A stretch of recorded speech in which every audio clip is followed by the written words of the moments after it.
एक दिन ठाकुर जी सूरदास जी की कुटिया के लिए निकलने लगे तो तभी श्री जी ने पकड़ लिया और पूछा कि कहाँ जा रहे हो, हमको साथ लेकर चलो। ठाकुर जी बोले, चलो। अब तो ठाकुर जी श्री जी को सूरदास जी की कुटिया पर ले गए। दोनों कुटिया में जाकर चुपचाप बैठ गए। सूरदास जी पद गा रहे थे। इतने में ही सूरदास जी को पता नहीं क्या हुआ कि अपनी लठिया उठाई और कुटिया के बाहर जाने लगे। सूरदास जी को बाहर जाता देख ठाकुर जी बोले, श्री जी, चलो वापस मंदिर चलें। श्री जी बोली, इन बाबा की आंखें नहीं है तो थोड़ी दूर तक हम संग चलें, कहीं बेचारे गिर ना जाएं। ठाकुर जी बोले, चलो फिर।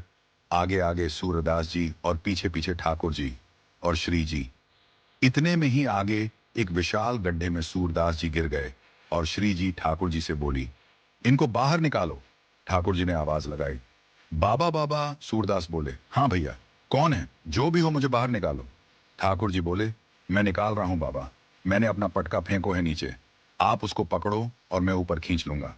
सूरदास जी ने जैसे ही पटका पकड़ा, पटके में से इत्र की सुगंधी सूरदास जी को आई और ये वही सुगंधी थी जो आज राजभोग में घोसाई जी ने ठाकुर जी को पराई थी। सूरदास जी समझ गए कि ठाकुर जी आए हैं। अब तो ठाकुर जी पटके से सूरदास जी को खींच रहे हैं और ठाकुर जी को श्री जी खींच रही हैं।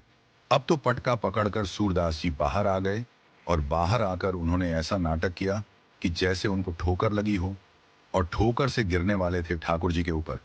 लेकिन ठाकुर जी तो हट गए और श्री जी के चरणों में जाकर गिर गए और दोनों पैर पकड़ लिए।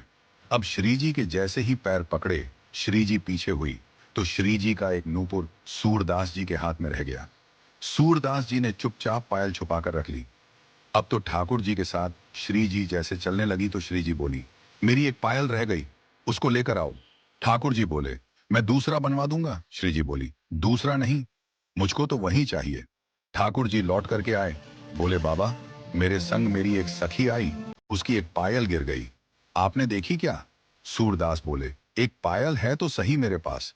और जैसे ही सूरदास जी ने पायल दिखाई, ठाकुर जी बोले, हाँ बाबा, यही है वो पायल। इतने में सूरदास जी ने पायल छुपा ली और बोले, मैं कैसे मानूं कि ये तुम्हारी ही है, कहीं मैंने आपको दे दी और फिर कोई आगे हो तो मैं असमंजस में पड़ जाऊंगा। पहले साबित करो कि ये आपकी ही है। ठाकुर जी बोले, कैसे साबित करूं? बाबा बोले, एक मेरे पास है, एक आपके पास होगी, तो आप मुझे दूसरी वाली पायल को स्पर्श करवा दो। एक बार जैसे मैं स्पर्श कर लूं तो दे दूंगा। अब यहां श्री जी भी समझ गई कि सूरदास जी को पता तो चल गया है। फिर तो श्री जी बोली, बाबा, ले स्पर्श करके देख ले, मैंने ही पहन रखी है। जैसे ही सूरदास जी ने स्पर्श करके देखी और बोले, लाओ दूसरा चरण दो। श्री जी ने अपना दूसरा चरण आगे किया तो वो पायल श्री जी को पहना दी और सूरदास जी ने दोनों चरण पकड़ ली। बोले, अब नहीं जाओगे, अब तो मुझ पर कृपा करो।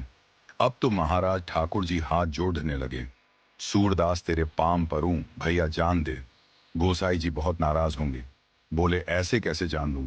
बोले, आज दोनों युगल पधारे हों, कृपा करो, मेरे दोनों नेत्र प्रदान करो, आपके दर्शन करने की इच्छा है मेरी। श्री जी ने तुरंत सूरदास जी के नेत्रों पर हाथ फेर दिया और जैसे ही नेत्र खोल करके देखा तो सूरदास जी को प्रिया पीतम के दर्शन हो गए।